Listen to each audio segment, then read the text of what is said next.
Buenos días. Pues nada, vamos a empezar ya, ¿vale? Pues venga, el otro día hicimos un webinar sobre esto. Este repite bastantes cosas, pero bueno, como ya hay información más clara, yo creo que es interesante refrescarlo y añadimos algunas cosillas más que creo que está bien ver. Vamos a meternos en materia porque el tema es denso. Bueno, para que no nos conozcáis muy rápido, ¿qué es Neuroenergía? Pues somos una empresa que da servicios de software y consultoría y herramientas y servicios en general para agentes energéticos, para sobre todo comercializadoras de electricidad, también de gas, tanto software como back office, como operación en mercado, consultoría, en fin.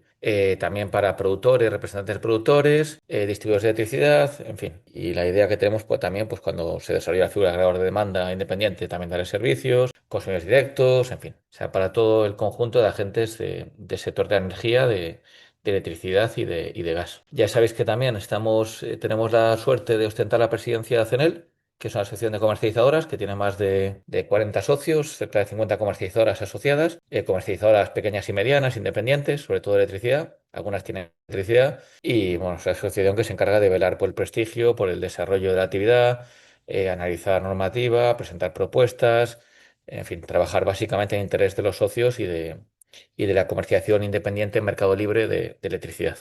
Si alguien quiere más información, pues puede contactar ahí a info@cenel.es y le mandaremos más información.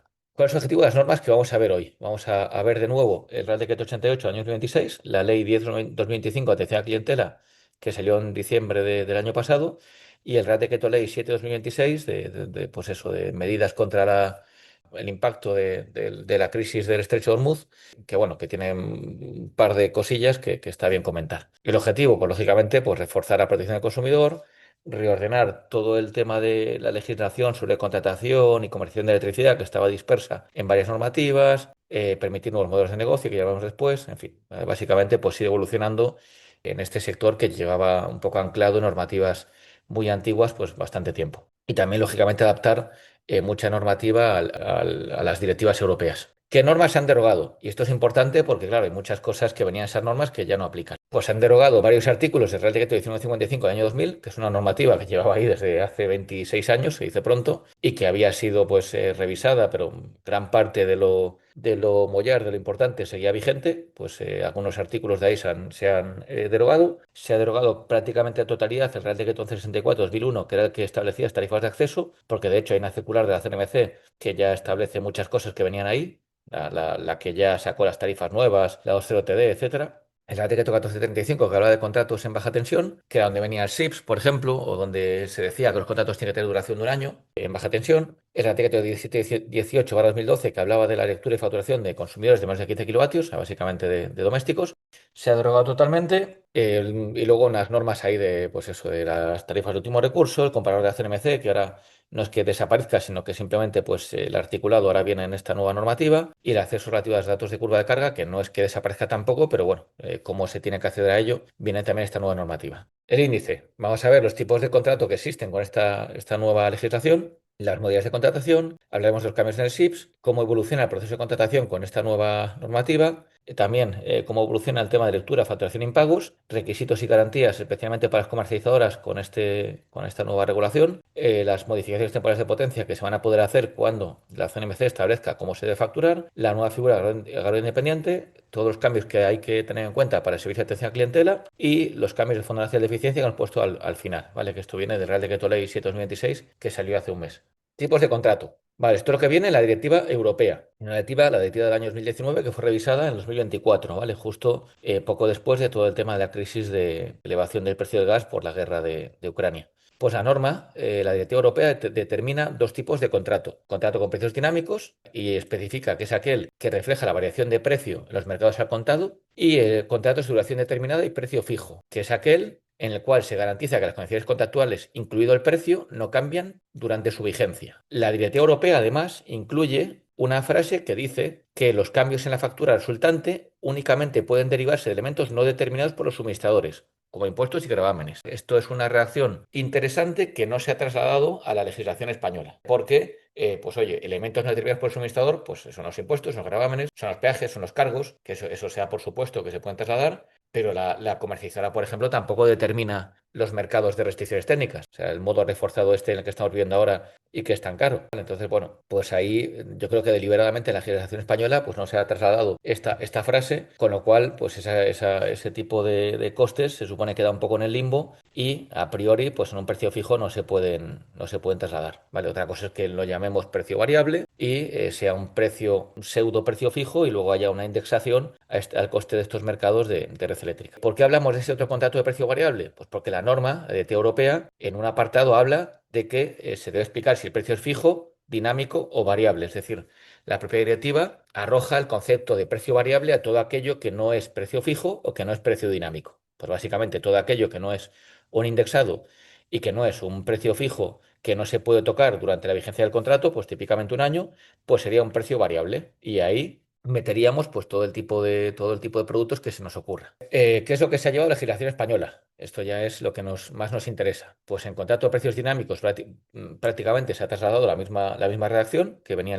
que venía de la directiva europea y además toda comercializadora con más de 200.000 CUPs está obligada a ofrecer un contrato con precio dinámico. Más hay que tener en cuenta, pues las comercializadoras que ofrezcan contratos con precios dinámicos, lo pueden ofrecer las que tengan más de 200.000 clientes y las que tengan menos, lógicamente también lo pueden ofrecer, pues tienen que informar al consumidor de las oportunidades, costes y riesgos derivados de ese contrato y antes de formalizar el contrato, información de cuál habría sido su importe de una factura mensual con ese contrato a precio dinámico que le están ofreciendo. ¿Esto qué quiere decir? Pues que si yo soy una comercializadora y un cliente quiere firmar conmigo un contrato a precio dinámico, un indexado, pues se supone que yo antes tendré que haberle informado de alguna forma, pues eso, los riesgos de este contrato, que es un precio variable, que depende de las fluctuaciones del precio de mercado mayorista, que es volátil, etcétera, y le pondré el típico cheque en el contrato de, oye, yo he sido informado de estas cosas y acepto y conozco estas oportunidades y riesgos, y además previamente tendré que haberle dado una hojita o un documento donde se le haya calculado cuál habría sido su factura con este precio indexado.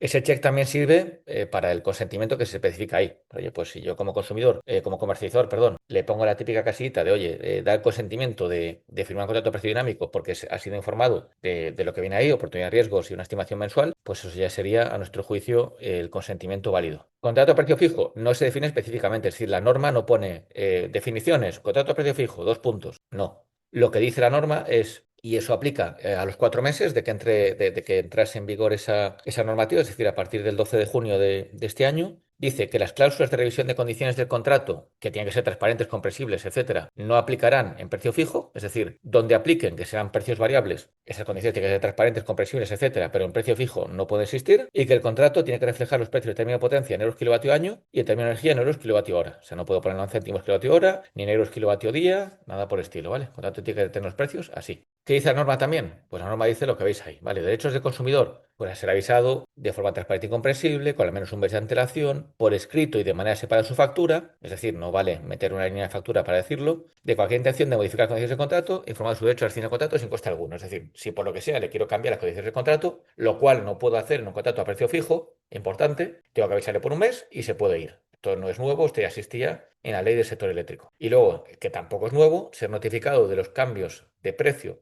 derivado de las condiciones previstas en el momento en que se produzca y con un mes de antelación, de forma transparente y comprensible. Y el contenido de estas comunicaciones será establecido por el orden de la persona titular del Ministerio. Esto tampoco es nuevo y ya existía. Y además figura como obligación no modificar unilateralmente las condiciones del contrato o resolver el contrato antes de su vencimiento. O sea, se supone que yo de por sí pues no puedo cambiar el contrato cuando me dé la gana, si no estaba previsto por contrato, lógicamente. Y luego, además, que esto ya viene en el Real Decreto Ley 7/2026 y es copia textual de lo que viene en esa norma, que modifica el artículo 44.1.e de la Ley del Sector Eléctrico, que dice que el consumidor, y esto aplica ya, o sea, no hay que esperarse al 12 de junio, esto ya aplica desde que entró en vigor esta norma, dice que el consumidor tiene derecho a ser debidamente avisado de forma transparente y comprensible, con al menos un mes de antelación, por escrito y de manera separada de su factura, de cualquier intención de modificar las condiciones del contrato que se pueda producir una vez transcurrido el plazo de vencimiento o sus prórrogas. Es decir, se supone que esto me dice que yo no le puedo cambiar las condiciones del contrato dentro de su vigencia. A priori, según, o sea, en cualquier tipo de contrato, no solo precio fijo. Y cuando le comunique esto, pues tiene derecho a rescindir el contrato sin coste alguno. Aquí, pues bueno, cada uno puede interpretar lo que quiera de la redacción de este párrafo. De momento no ha habido casos con esta nueva redacción porque es algo muy reciente, entonces pues cada uno puede hacer su lectura de lo que entiende de una vez transcurrido el plazo de vencimiento de sus prórrogas, es decir, si lo lo puedo hacer pues en la prórroga y en la inicial no, si no lo puedo hacer durante la vigencia y en las renovaciones sí, en fin, vale, que cada uno pues interprete un poco lo que considere. Pero vamos, básicamente lo que dice la normativa es clara. Y el espíritu es claro, los contratos pues tienen que tener las condiciones bien establecidas en la vigencia. Si por lo que sea le quiero cambiar el precio, tiene que estar establecido ex ante, con la fórmula transparente y comprensible. Vale, no puedo coger yo a mitad de vigencia del contrato y cambiar las condiciones del contrato. En teoría eso no sería legal. O sea que si yo quiero firmar un contrato y cambiarlo, pues no lo puedo hacer. Tendría que hacerlo, en su caso, en la renovación. Y luego dice, contiene estas cláusulas que no se resultan de aplicación en contratos de precio fijo, deberá recoger parámetros y fórmulas que reflejan cuando podrán revisarse condiciones, básicamente lo que hemos dicho. Y hay que avisar por escrito de forma separada su factura, con al menos un mes de antelación a la aplicación de forma transparente y comprensible. Y luego hay que hacer la comparativa de precios, con la estimación de consumo anual, etcétera. Esto tampoco es nuevo, ya venía en la ley del sector eléctrico.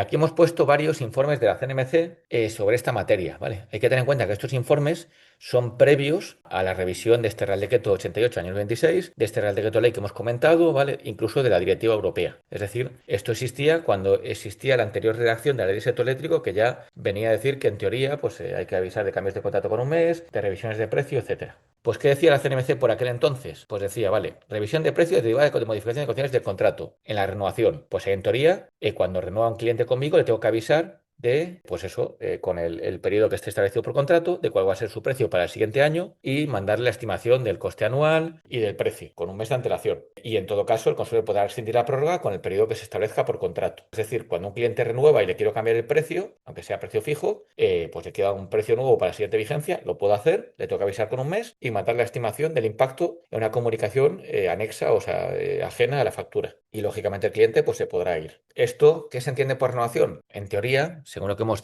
hablado nosotros con abogados, si yo con un cliente que está conmigo firmo un nuevo contrato, si en teoría ese cliente sigue siendo el mismo y el CUP sigue siendo el mismo, no lo puedo vestir como firma de nuevo contrato. En teoría debe ser una renovación, ¿vale? Aunque firme un nuevo contrato. Y debería haberle mandado o mandarle esa estimación del impacto del cambio de precio en el año. Revisión por variación de conceptos regulados, peajes, cargos e impuestos, contemplada en el contrato, lógicamente, es decir, hay que meterlo en el contrato, pues eso no es necesario notificarlo con un mes. Eso se hace cuando corresponda. Contratos con revisiones de precio anuales, por ejemplo, con el IPC, que es habitual. Pues ahí también tendría que avisarle, debería avisarle con un mes. Y un contrato que tiene revisión con IPC no puede ser un contrato a precio fijo. Otra cosa es que le diga, mira, te reviso el contrato con IPC en cada renovación. Vale, pues se lo podría hacer, le avisaría con un mes, sería lo del punto 1 y sería perfectamente aplicable. Pero podría tener un contrato a precio fijo firmado el 1 de julio hasta el 30 de junio, por ejemplo, de un año y que llegue el 1 de enero y le quiera revisar el IPC. No eso no sería un contrato a precio fijo. No lo puedo vender como contrato a precio fijo. Lo venderé como variable y nada, y aplicaré el IPC, pero no lo puedo vestir como precio fijo. Contratos con revisiones de precio con periodicidad inferior al año, en base a la aplicación de criterios establecidos, pues no sé, la Tour de Gas o, oye, que hago algo indexado a una cotización de futuros, por ejemplo, ¿vale? Que, oye, pues voy a indexarte a cómo cotiza el CAL una parte, ¿vale? Y lo voy a ir, pues cuando corresponda lo reviso. Pues ahí cuando corresponda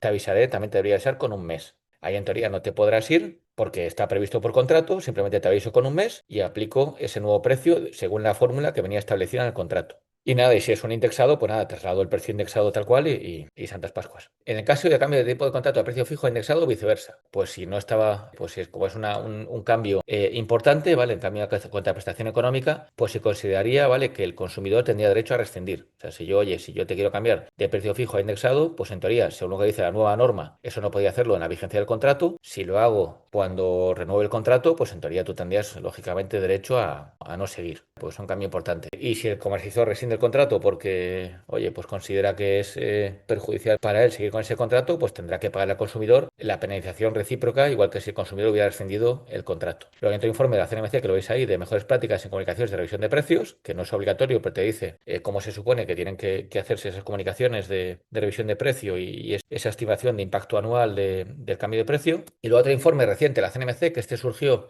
el año pasado cuando empezó el modo reforzado, es decir, tras el apagón, donde la CNMC decía que, oye, que estas cláusulas donde oscuras, donde, oye, te decía de que si de repente te aviso con un mes, si me da la gana te cambio el precio sin ningún tipo de fórmula ni que esté claramente explicitado qué precio vas a tener, que no son válidas y que además los servicios de ajuste pues no son conceptos regulados, que forman parte del componente de energía y que deben estar internalizados en el precio fijo. No entra a valorar que la comercializadora no se puede cubrir de esos costes, que no son determinados por el suministrador, no entra a valorar eso. La CNMC básicamente el espíritu es, oye, si tú das un precio fijo, el precio fijo va con todo. Los conceptos regulados que vienen por BOE, 100%, o sea, peajes, cargos, pagos por capacidad, los puede repercutir. Retribución de OMIE, red eléctrica, ¿vale? Los puede repercutir. El fondo de eficiencia. Los que no, que supone que dependen de la energía, que son componentes de mercado, pues en teoría te aguantas. Hay cosillas que grises, como por ejemplo voy a ser la respuesta activa a la demanda, que a nuestro juicio es algo gris, pero en teoría, pues el coste de restricciones que sé que se ha disparado con el modo reforzado, pues si tú tienes un precio fijo, no lo podrías tocar. Otra cosa es que hagas un precio variable indexado en esa parte, que sí, pero si lo haces así, no puede ser precio fijo. Entonces todo el mundo requiere pues revisar todos sus contratos para que, oye, lo que sea fijo, y lo que no es fijo, pues hay que llamar de otra forma y no se puede vender como precio fijo, sino pues nos podemos tener un problema si nos investigan. Y esto básicamente lo que ya hemos dicho, ¿vale? Pues hay que diseñar bien los productos, básicamente lo que ya hemos comentado de viva voz. Vale, las comunicaciones de revisión de precio que tienen que tener, pues nada, fecha de envío, fecha de aplicación de los nuevos precios, tabla comparativa de precios antes y después de la revisión, en teoría con y sin impuestos, el coste anual anterior que tendría el suministro con los precios anteriores y la estimación del coste anual con los precios nuevos, indicar el consumo anual y los criterios que se han seguido para estimar ese consumo anual y cualquier otro concepto que se ha utilizado para cierta estimación. O sea, por ejemplo, que te estimo con el tipo de IVA del 10%, pues tendré que indicar que te estimo con el tipo de IVA del 10%. Y eso tiene que ser separada de la factura o otro tipo de correspondencia, es decir, tiene que ser una comunicación específica. Es importante que sea específica, no que te lo intente colar por algún lado que no te des cuenta, ¿vale? Porque eso en teoría pues podría ser sancionable. Aquí lo que os decía, tenéis el informe ese de la CNMC de año 2022, donde te dice la CNMC incluso pues, un modelo de cómo puede ser esta comunicación. Hay bastantes preguntas, así que vamos a aprovechar ya que cambia hace parte de tema y vamos con ellas. La primera es cómo es la aplicación del Real Decreto 88/2026 para contratos vigentes ante la ausencia de disposiciones transitorias específicas. No dice nada, ¿vale? O sea, yo entiendo que se refiere, oye, ¿de qué forma tengo que adaptar yo mis contratos a esta nueva normativa? No dice nada. A nuestro juicio, pues oye, la nueva normativa fija una serie de derechos que se supone que no podremos restringir, con lo cual todo lo que venga nueva normativa que sea favorable al consumidor, si no está previsto por contrato, pues se debería permitir sin ningún tipo de restricción. Y si yo en teoría tenía un contrato que tenía un precio cerrado, ¿vale? Y la típica cláusula oscura que hemos dicho y tal, pues esa cláusula no sería válida y en teoría eso sería un precio fijo, con todas las consecuencias. Bueno, pues siguiente pregunta. En un contrato dinámico de una administración pública, como puede ser un ayuntamiento, cuyas condiciones han sido establecidas por la misma administración mediante la redacción de pliego de condiciones técnicas, y la pregunta es, ¿la comercializadora sigue con la obligación de informar de alternativa más económica? Eso no lo he entendido. Pues no sé si puede ir referido por temas de posible comparador o cualquier cosa, ¿no? Que pueda venir de CNMC. A mí, en mi juicio, o sea, tú no tienes por qué, o sea, tú al consumidor sí que tienes que mandarle el código QR, si tiene derecho, menos de 15 kilovatios en la factura, donde puede acceder al comparador, pero tú no estás obligado como comercializadora a hacerle la oferta más económica que tengas ni nada por el estilo. O sea, el cliente te ha firmado una cosa durante una vigencia y se tiene que cumplir lo que se ha firmado. Luego, cuando acabe ese contrato, pues ya se podrá firmar un nuevo contrato, se habrá un periodo de oferta, lo que sea, ¿vale? Si entiendo lo que se quiere decir, no, vamos, no aplica. Vale, nada, nos dicen que he entendido. Vale, perfecto. Bueno, la información de las modificaciones del contrato, al decir debidamente, si se refiere a por mail, carta certificada o por burofax. Esto quizás sería más bien una pregunta para un abogado. Yo, en teoría, hombre, si quieres ser exquisito, pues lo suyo sería hacer una comunicación fehaciente. Pues un mail certificado, un SMS certificado, un burofax, un correo certificado, en fin, ahí, dependiendo lógicamente del nivel de seguridad que quiera tener la comercializadora. Oye, pues a lo mejor para un cliente doméstico no hace falta que hagas algo que sea muy caro, ¿vale? Pero para un cliente, lógicamente, un cliente grande que tiene más relevancia pues yo intentaría usar medios que tengan pues, prueba de la constante, prueba del envío y también del contenido, por ejemplo, ¿vale? Luego, bueno, siguiente pregunta, si interesa incluir en los contratos los componentes regulados. Y dice, en mi caso, nunca se incluyen para mejor limpieza las comparativas de oferta. Vale, sí, entiendo que se refiere al típico contrato, ¿no? Que se pone el precio fijo sin peajes ni cargos. Ahí la norma. Yo creo que no lo explicita. A ver, sí, sí que entiendo que ahí podría aplicar el Real Decreto Ley este de consumidores y usuarios. O sea, si es un consumidor y usuario, sí que de alguna forma le tienes que decir el precio total, aunque luego en el contrato, o sea, le tendrás que haber avisado, informado de cuál es el precio total. Vale, en consumidores no domésticos entiendo que puedes hacer lo que quieras. Y luego también siempre puede ser un peaje directo, que lógicamente tiene que ser el precio sin peajes y cargos. O sea, yo entiendo que en un doméstico, pues lo suyo sería que le dieras el precio cerrado, el precio final que va a pagar, al menos que le hayas informado de ese precio total previamente y y que tengas la garantía de que el consumidor ha sido consciente de ello para probar ante cualquier tipo de reclamación. Pero imagínate que luego te viene un consumidor doméstico y dice, no, mira, es que yo había firmado el contrato y es que pensaba que me vas a cobrar esto y me estás cobrando esto otro porque le has añadido peajes y cargos. Pues hombre, ahí con la típica protección que se tiene que tener con el consumidor final, pues sería más arriesgado. Yo intentaría, consumidor doméstico, poner precio final, ¿vale? Lo vería más adecuado y luego en tarifas para empresas pues hay un poco lo que se quiera. Si quieres poner el precio sin peajes y sin cargos y luego le indicas en otra línea, oye, luego se añadirá el precio de peajes y cargos, pues según como quieras ser de transparente, ¿vale? Eso ya depende de cada uno.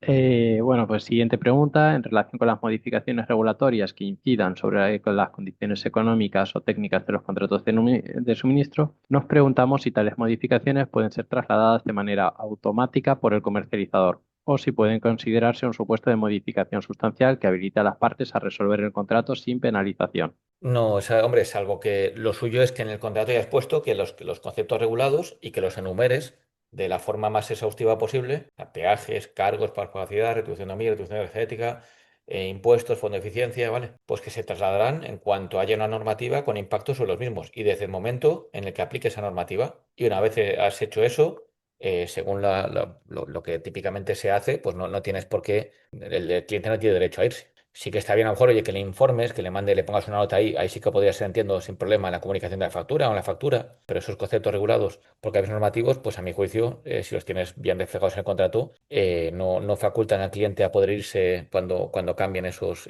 valores.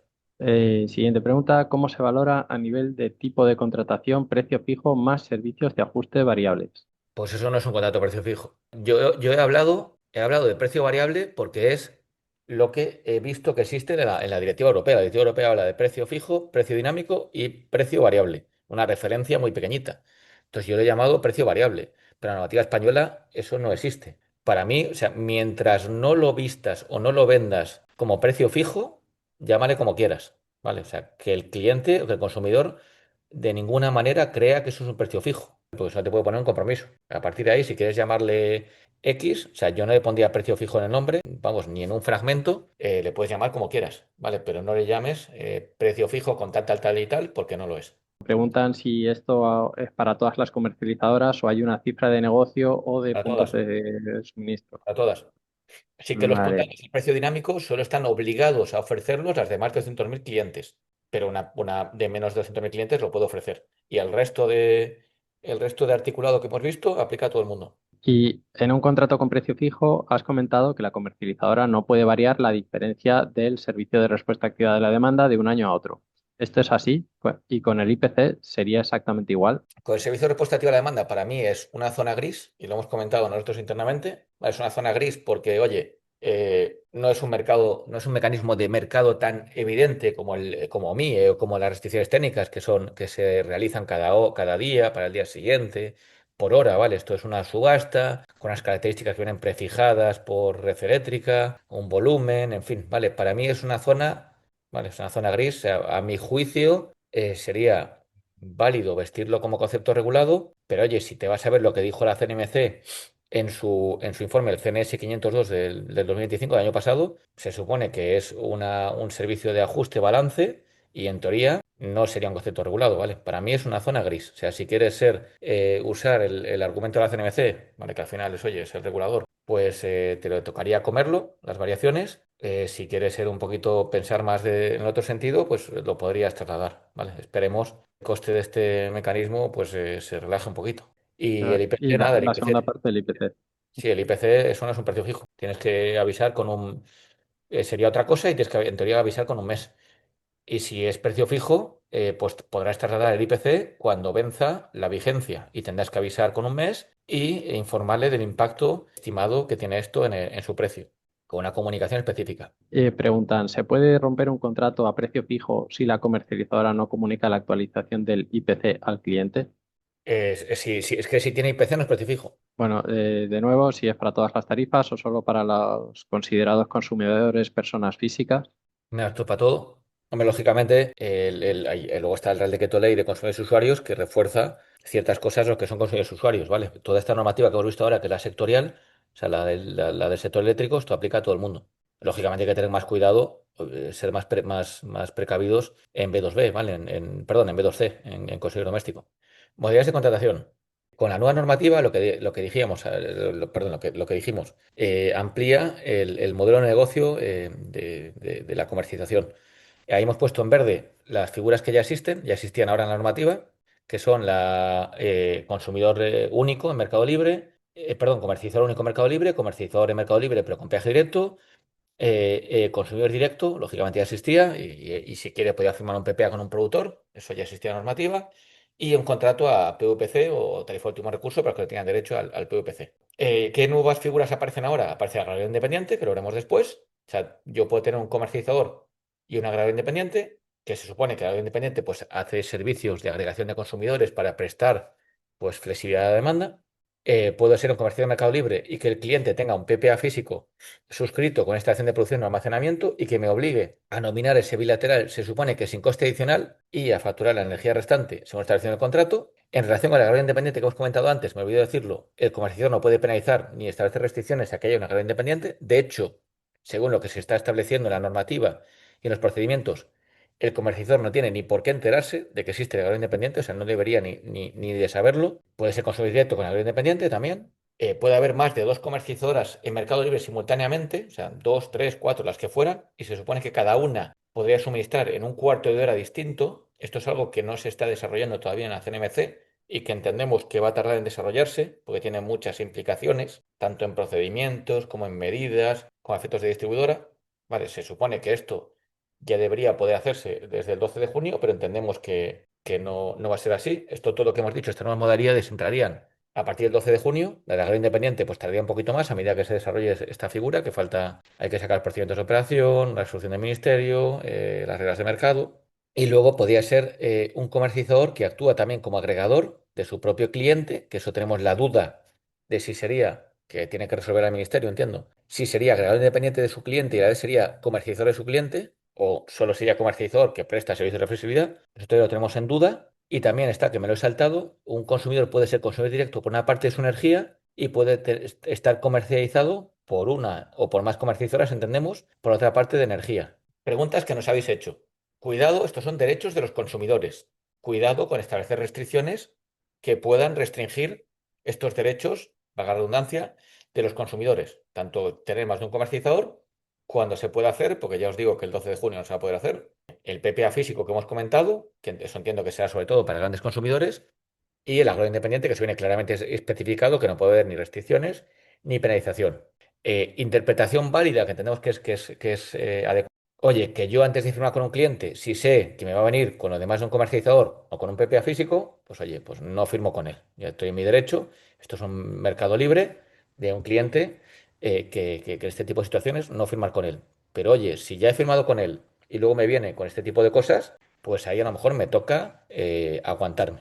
¿Vale? Aguantarme, pues a lo mejor tendré que trasladar algún impacto que sea razonable y que no incumpla la normativa. Por ejemplo, en el PPA físico se supone que no puede repercutir ningún coste por nominar. Pero oye, si tengo unos costes de desvíos porque tengo que nominar una energía que puede ser distinta a la que consume el cliente y luego tengo que ajustar con otros clientes, bueno, en fin, eso entiendo que puede ser razonable trasladar un impacto siempre que esté justificado. Seguimos. El SIPS. El SIPS de la CNMC va a cambiar ya desde el 1 de junio. Todavía 3 meses para cambiar el SIPS. Ya lo va a publicar la CNMC, el SIPS nuevo, que va a publicar la propia CNMC. Ya sé que las distribuidoras publican también el suyo. ¿Y qué cambios hay? Pues nada, hay algunas adaptaciones de aspectos que estaban desfasados por la tarifa de acceso, en fin, en los perfiles de red eléctrica. Bueno, eso se adapta al nuevo sistema tarifario. Y luego hay ampliaciones, pues se supone que la ubicación del CUP se va a introducir la referencia catastral. ¿Qué sucede? Que muchas distribuidoras ni tienen la referencia catastral de los clientes, ni es un dato que se facilite a los comercializadores. Las potencias contratadas de los contratos temporales, que veremos luego, también vendrán en el SIPS. ¿Vale? De momento no hay ninguna potencia temporal porque todavía la CNMC no ha establecido los criterios de facturación, pero cuando haya vendrán aquí. Si hay más más de una comercializadora, pues cuando haya más de una comercializadora podrá venir, pero tampoco, lo dicho, no es un dato que pueda acceder el comercializador. Si es esencial y el CNAE. Desaparece el depósito de garantías porque la cambia, como veremos después, y también se introducen nuevos apartados. Este es relevante, hay más datos de autoconsumo, o sea, de datos de la tipología de autoconsumo, los coeficientes de reparto y también viene energía vertida, que esto sí que es adecuado de cara a hacer ofertas a los consumidores, pues de información de energía vertida en caso de compensación de excedentes. Y esto es lo que se está hablando ahora en la CNMC. ¿Cómo se va a publicar todo esto? Pues se mantiene el fichero de punto de suministro con algunas modificaciones. Se crea un fichero de multicomercializador donde te dirían, pues si, bueno, que no se entrega a los agentes, lo tendrá solo la CNMC y ahí podría saber si un CUPS tiene más de un comercializador. Se crearía el de potencias temporales cuando existan. El de consumos que ya existía tiene cambios. Se crea uno de LOPD, que básicamente le dirían a la CNMC si hay un consumidor que haya ejercido su derecho a no estar en el SIPS, en el que los agentes tampoco podrían verlo, o sea, ni comercializadoras ni agregadores. Se crea el de vertidos y luego el de CAUCIL y el de reparto con información de coeficientes de reparto y más datos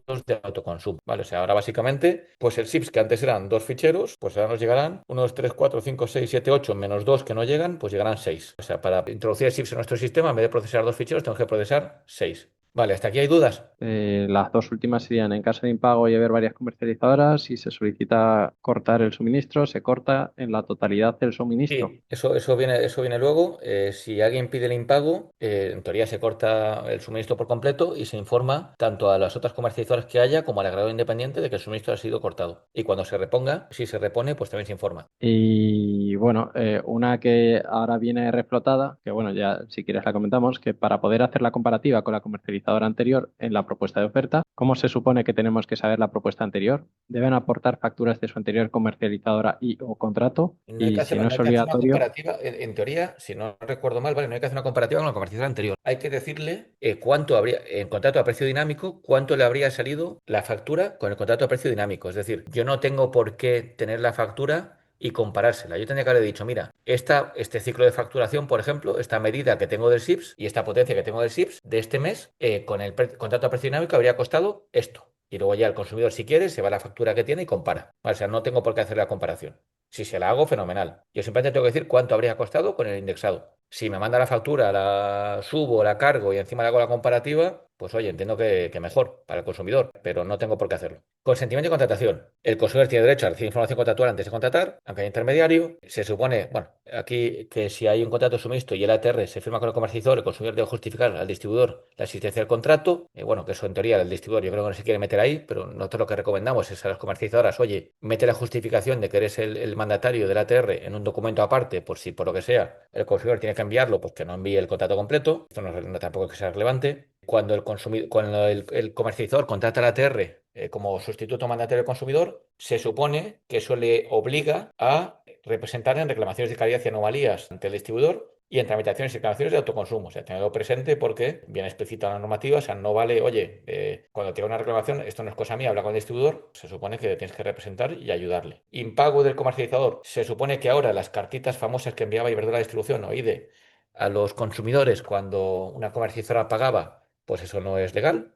Vale, no podría enviarlo. Y la CNMC tendrá 3 meses para el cambio, que veremos ahora lo que se está haciendo entre agentes. Llamadas comerciales en teoría están prohibidas, salvo consentimiento expreso, ¿vale? Y hay que grabarlo todo, en fin, un montón de obligaciones en este sentido para intentar acabar con todo el tema de fraude telefónico. Y pues en personas físicas, pues en teoría, pues queda bastante claro que llegado el caso podríamos guardar el DNI, ¿vale? Que ya sabéis que lo de guardar el DNI es un tema un poco polémico. Porque lo que veis ahí en el último párrafo, evidencia de contratación, personas físicas, conservar soporte duradero, información sobre identificación o firma digital tercero de confianza, constancia del documento resumen, que veremos después lo que es, contrato firmado y grabación íntegra de su llamada, ¿vale? Y acreditar que la identificación se tuvo con 30 días antes de la firma. Es decir, que oye, que si me hace falta para justificar la identificación del cliente, pues oye, estaría facultado, si quiero, o sea, cada uno tendrá los procesos de contratación que tenga, pero estaría facultado para pedir el DNI y se supone que almacenar. Aunque todo esto, lo dicho, yo recomendaría verlo con un especialista más en temas de más legal, ¿vale? No tanto sectorial. Duración de los contratos, por defecto anual, pero ya no es una obligación. O sea, ya no, o sea, no es como antes que en baja tensión tenían que ser contratos anuales y punto. No, ahora puedo poner la duración que me dé la gana. De hecho, ya habéis visto que hay contratos por Iberdrola de 10 años. Por defecto anual, pero se puede pactar otra duración. Eso sí, no puedo penalizar en 2.0 TD de personas físicas. Solo puedo penalizarles si son precios fijos y antes de la primera prórroga con un 5% de la energía estimada pendiente. Es decir, con una 2.0 TD puedo firmar lo que me dé la gana, pero si se va no le puedo penalizar. Solo si es precio fijo el primer año con un 5% de energía estimada pendiente respecto al precio. Eso sí, si el cliente se va al bono social, no le puedo penalizar bajo ningún concepto. Resto de consumidores según lo pactado. Si por lo que sea voy a coger un consumidor que tiene bono social, lo cual yo no recomiendo, lógicamente me imagino que nadie lo quiere hacer, porque no suele salir, o sea, lógicamente el consumidor suele salir perdiendo. Y la CNBC siempre supervisa mucho este tipo de casos de gente en bono social que se va a Mercado Libre para ver si hay consentimiento efectivo y en fin. Pero si por lo que sea, oye, queréis pasar a un cliente de bono social a Mercado Libre, ya sabéis que te la carta de renuncia, según el Real Decreto 897, 2017, y además se supone que tenéis que darle una estimación de 4 meses, es decir, de cuánto habría pagado con vosotros en los consumos de las facturas de 4 meses. Y además enviar mensualmente a la CNMC las renuncias, o sea, las cartas estas del Real Decreto 897, que os firmen estos consumidores, ¿vale? Mucho cuidado con esto porque la CNMC siempre revisa o siempre pide información de cambios de bono social a Mercado Libre. Siempre salen cosas y siempre mete sanciones. El documento resumen, que lo dijimos antes, ¿qué es? Pues se supone que yo, antes de contratar, le tengo que enviar un resumen al cliente separado del contrato, claro, sencillo, en lenguaje simple, con las condiciones fundamentales o principales del contrato, la penalización si existe, los datos suyos de titular, CUPS y dirección, pues sobre todo para garantizar todo el tema este del cruce de CUPS que no haya, o sea, de que, oye, de que el consumidor revise que lo tiene todo bien y que no he puesto la dirección del vecino de arriba porque en el SIPS venía así en su momento, y todo el tema del bono social si es que voy a firmar con un consumidor con bono social. Y tiene que constar que le he enviado este documento resumen y si no ha sido remitido por escrito, cuándo se ha leído, es decir, que si se lo mando de forma electrónica, tiene que haber una recepción. El ministerio podrá regular el contenido, forma y plazos, que no está establecido un momento, y lógicamente que conservar la prueba del consentimiento. Este es un documento resumen que hemos hecho, así de estar por casa, con la IA, ¿vale? Pues eso sería, y lo veis, es una página que lo hemos dividido en dos para que se vea mejor. Pues eso, la comercializadora, con datos inventados, datos del cliente, datos del contrato, la tarifa, la vigencia, la potencia, los precios de potencia y energía con y sin impuestos, el tema de conceptos regulados, la penalización, ¿vale? El tema del bono social y datos de contacto y de entidad de resolución alternativa de litigios. Esto podría ser un documento resumen, entiendo que perfectamente válido. Esto en teoría también, de nuevo, para cualquier consumidor, ¿vale? No para los domésticos, para todo el mundo. Cosillas que hay que meter en el contrato. Pues hay que meter contratos en Mercado Libre, la referencia catastral y el CERAE. La referencia catastral no es nuevo, o sea, ya venía obligado por una ley específica que establecía esto. O sea, los contratos ya ahora tenían que tener, se supone, la referencia catastral. En relación con la pregunta, ¿cómo hace la gente? Primero, intentar pedírselo al consumidor, pero oye, mucha gente entiende que no te lo da y además, pues oye, a lo mejor si se pone a buscarlo, se cae abajo la contratación, con lo cual no es asumible. Hay empresas oye, con la dirección tienen un robot que intenta buscar en el catastro, en otras bases de datos, la referencia catastral y sacarla de ahí. Y luego se supone que las distribuidoras, que lo veremos después, cuando estés tramitando el switching, le podrás mandar un P0, una solicitud P0 con consentimiento, o sea, un P0 especial, y te devolverán la dirección completa y la referencia catastral si la tienen, que muchas distribuidoras no tienen la referencia catastral. Y es el que luego lo pide Hacienda en el modelo 159. El CENAE, el Código de Actividades Económicas, se supone que poner un enlace al comparador de ofertas de la CNMC, o sea, por si el tío quiere pinchar. No, luego temas de condiciones, información de la oferta, de descuentos, compensaciones, información de atención a clientela, derecho a elegir medio de pago habitual, esto lo veremos después sobre ello. Si son 2.0 TD, indicar específicamente que pueden irse sin penalización, ¿vale? O sea, indicarlo específicamente, salvo que sea precio fijo, cláusulas de condiciones, en fin. Procedimiento de cambio de comercializador. Esto hay un montón de plazos que cambian. Se supone que tengo que solicitar el cambio de distribuidor en un plazo máximo de 24 horas en día laborable desde la formación del contrato. ¿Qué es formación del contrato? Pues ella, cada uno que interprete lo que quiera. De momento no hemos visto que haya nada 100% establecido. A priori, pues sería la firma. ¿Qué pasa? Que el cliente firma el contrato un día y a lo mejor yo lo recibo porque hay intermediarios a los 2 días. Pues ahí se supone que ha incumplido. Oye, o que yo quiero considerar que es desde que lo recibo en mi oficina en un día laborable. O quiero considerar que es desde que vence el periodo de asistimiento. Pues hay cada uno que revise lo que interpreta y que tenga, pues eso, seguridad. Pero en teoría, lógicamente, el espíritu es que todo vaya lo más ágil posible. Vale, ya hemos dicho que lo del en desarrollo P0 con consentimiento para poder pedir al distribuidor mientras se está tramitando el switching, información de dirección y referencia cadastral, y así a lo mejor detecto un cruce de CUPS y anulo el cambio. Y luego todos los plazos que ven aquí, yo creo que los vemos mejor en la siguiente tabla, aquí. Esto es lo que se está tratando en la CNMC. El tipo de proceso, C1, C2, ¿vale? ¿Qué es C1, C2? Pues C1 es un cambio comercial normal, C2 donde hago cambio de titularidad, cambio de potencia, cambio de tarifa, cambio de autoconsumo, ¿vale? Eso es un C1, C2. Hay C2 es administrativos, o sea que no hay cambio técnico, y hay C2 es técnicos, pues según lo que sea, aplica unos plazos u otros. ¿Qué plazos vemos que faltan? Y lo hemos dicho en la CNMC, pero de momento no se ha entrado en ello. Los de baja por fin de contrato de energía, es decir, cuando comunico al distribuidor que el contrato se ha finalizado y se supone que el distribuidor manda al cliente a la COR, a PVPC o a TUR, a PVPC más 20%. Eso venía en el Real Decreto 1435-2002, que se avisaba con 15 días hábiles. Ese Real Decreto ha sido derogado completamente y no hay plazo equivalente. Yo en la norma entiendo varias interpretaciones, pero no queda claro. ¿No? Pues a ver si se aclara. Y luego el tema de reconexión transporte, que sobremos después, que habla de 12 horas. Resolución contrato ATR, pues esto nada, simplemente que lo tengáis aquí, también es algo que se está tratando en la CNMC, pues ha habido unos cambios, hay ciertos nuevos criterios para que en su caso el distribuidor pueda suspender el suministro de forma proactiva. O sea, oye, pues voy a suspender el suministro porque pues el consumidor no me deja acceder al contador, o hay negligencia en su custodia, ¿vale? Pues el distribuidor incluso por esos motivos podría suspender el suministro o resolver el contrato de acceso. Lo haría de forma unilateral y me mandaría a mí como comercializadora un proceso B2 que ya existe, ¿vale? Simplemente se está proponiendo que se añadan esos campos que veis en verde. Aquí lo tenéis también, lo podéis ver con calma cuando recibáis la presentación. ¿Hasta aquí hay preguntas? Sí, tienes varias y bueno, uno de los temas más candentes ha sido lo de la referencia catastral.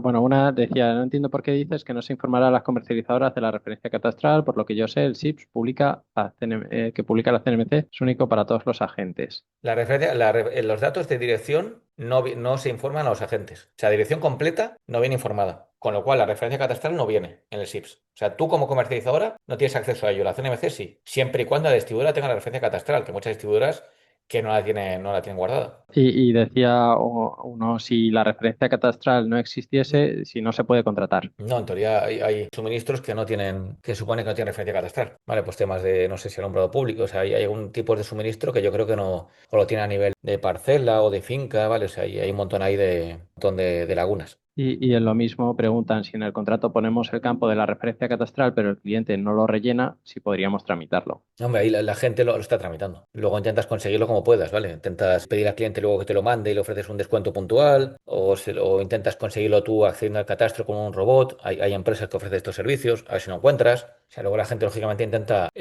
cumplimentarlo. Luego, a mí, sinceramente, que luego Hacienda llega y te pueda sancionar por esto, a mí me parece un poco injusto, ¿no? O sea, yo no he visto sanciones por este motivo. O sea, es un melón que a algún momento me imagino que se abrirá. Oye, ¿por qué la comercializadora tiene que manejar este dato?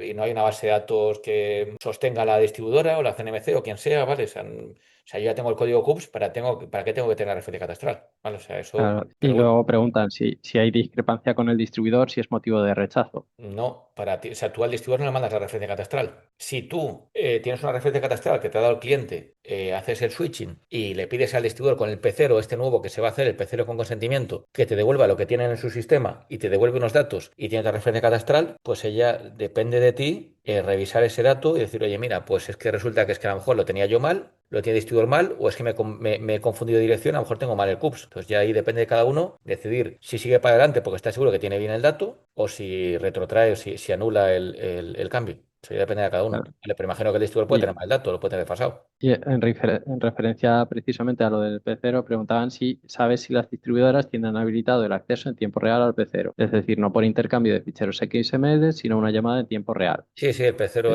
el pecero tiene que ser vía API REST. Vale, no sé si alguna pequeñita por ahí no lo tendrá implementado, pero las grandes lo tiene que tener todas. O sea, es una petición API. Está la documentación en la CNMC de cómo tiene que ser el proceso. Eso es, comentaba que está contemplado en el documento de definición del proceso P0 de la CNMC, pero que no tenemos información de las distribuidoras al respecto. Sí, eso hay. Si no sé, podéis hablar con cada distribuidora, con la CNMC, pero sí, sí. Lectura, facturación y impagos. Lectura mensual para todos o bimestral si no hay lectura remota por causas no imputables al distribuidor. Vale, ahí puede ser lectura bimestral. Se supone que si es por causa no imputable, perdón, al distribuidor, pues el distribuidor tendría que mandar a una persona ahí en ruta y medir. En imposible acceso, si por lo que sea no se puede acceder a la lectura presencial, se deja un aviso visible para aportar lectura. Esto antes solo era doméstico, ahora pasa a ser a todos los consumidores. Si en 10 días hábiles no se facilita, se puede estimar según la normativa. Si durante el año no hay lecturas reales, pues se podrá estimar, ¿vale? Si no se puede acceder bajo ningún concepto a la lectura. Y ahora esto sí que es nuevo cuando cambian los conceptos de los valores de peajes y cargos. Antes, no sé si os acordáis, que te cogían pues la típica factura que cogía de 15 de diciembre a 15 de enero. Pues te cogían la energía de todo el ciclo, de todo el mes, te la dividían entre dos y le aplicaban los precios de peajes y cargos de diciembre a la mitad y de enero a la otra mitad. Sin importar que a lo mejor la curva de carga o el cliente hubiera consumido el doble en enero que en diciembre. Pues en teoría ya no es así. O sea, si en teoría hay consumo real, se aplicará pues según una curva de carga horaria o cuarto horaria. En teoría, la facturación de comerciador se debe basar en lecturas del encargado de lectura, pero se pueden pactar otras condiciones. Pero se supone que una vez al año tiene que haber liquidación con consumo real. Eso no quita que no pueda haber los típicos productos que ya existían de tarifa plana, entre comillas. El comerciador debe facilitar al consumidor datos necesarios para calcular los importes de la factura e indicar dónde pueden consultarse. Es decir, si el consumidor te lo pide, pues tendrás que decir, mira, pues el indexado te lo calcula con esta fórmula y los conceptos los tienes en la CNMC o en Red Eléctrica o en el IGI común o lo que sea. O incluso si tenéis, que nosotros lo tenemos, pues el típico detalle de cálculo en CSV o en Excel y si lo queréis enviar, pues fenomenal. Y esto sí que es relevante. ¿Qué dice la norma en cuanto a si se facturó de menos o de más cuando hay un error o una estimación o lo que sea? Vale, la norma separa el artículo 44 del distribuidor del artículo 45 del comercializador. El del distribuidor viene establecido que tiene que ser por anomalías, errores del distribuidor o retrasos. Si el distribuidor ha facturado de menos, pues se supone que tiene que prorratear en tantas facturas mensuales como meses el año pasado esa cantidad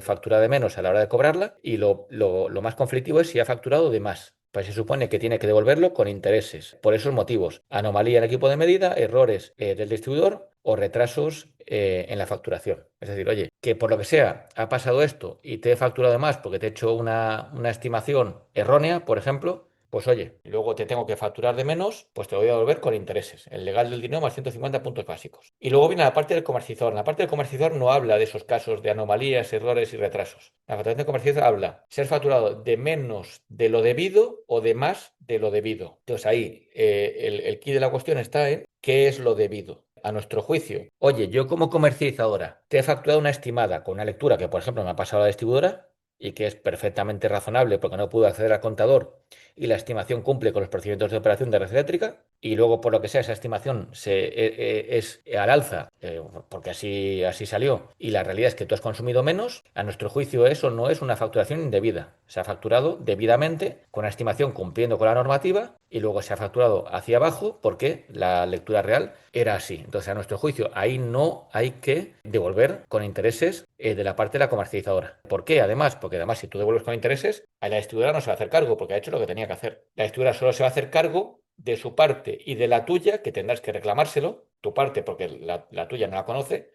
cuando haya sido por algo de anomalía, errores o retrasos de responsabilidad del distribuidor. Entonces, a nuestro juicio, lo que hay que entender bien es, oye, ¿qué es facturación debida y qué es indebida? Que yo, por ejemplo, te haga un producto, el típico de cuota fija, y te facturo 70 euros al mes y a fin de año regularizo y te devuelvo dinero, no es una facturación indebida porque yo te he facturado según un producto que hemos firmado, o sea, cumpliendo con un contrato. Vale, entonces, a mi juicio, eso es una facturación indebida, algo que sea pues un error de bulto o que yo te he estimado sin que esté establecido por contrato al alza, distinto a lo que marca el distribuidor y luego he tenido que devolverte. Pues ahí sí que habrá intereses y ahí me los comeré yo. Aquí, pues lo que hemos dicho un poco de la CNMC, ¿vale? ¿Qué se está haciendo? Pues que en teoría, si la distribuidora ya sabe que ha hecho algo mal, ya te va a poner los intereses en el F1. Si tú sabes que, oye, cuando le facturas, si le has facturado al cliente con lo de la distribuidora y luego le rectificas, pues tendrás que decir a la distribuidora lo que te tiene que pagar, lo que te tiene que compensar por los intereses que has abonado al consumidor, ¿vale? Eso tendrás que reclamar vía R1. Esto es lo que se está hablando en la CNMC, aunque no se está cerrado. Y además, se están haciendo muchas cosas en el tema de estimaciones, ¿vale? Pues básicamente que la distribuidora te diga con más detalle. No te digo, oye, esta es una lectura estimada. No. Una lectura estimada, ¿y por qué? Vale, pues oye, porque falló la medida remota, falló la medida local, por una avería, por la razón que sea, ¿vale? Como un decálogo de motivos de estimación. Y claro, tú ahí como comercializadora, pues en su caso, pues puedes tener más información para asesorar al cliente o para decir, oye, mira, pues prefiero esperar para facturar o lo que sea, ¿vale? Ya cada uno tendrá que decir lo que quiere hacer. Formato K1 es otro formato que supone que es voluntario y ahí pues también, ahí lo que supone que tendría que decir la distribuidora es, oye, yo en este cliente no voy a poder acceder al contador o no tengo lectura remota, entonces voy a pasarlo a lectura bimestral. Vale, o sea, no puedo acceder al contador y además no tengo lectura remota, pues te informo de que ese cliente pasa a lectura bimestral. Para eso sería el formato K1. O viceversa. Vale, resulta que tenía lectura bimestral, ya puedo acceder o ya accedo a la lectura remota, pues paso a mensual. Vale, eso es algo que antes se hacía con el D1 cuando había todos los cambios de telegestión, pues ahora sería este formato K1. Pero en todo caso es un formato con bastante polémica y se está hablando de que sea un formato voluntario. Tampoco es muy relevante. Suspensión de suministro.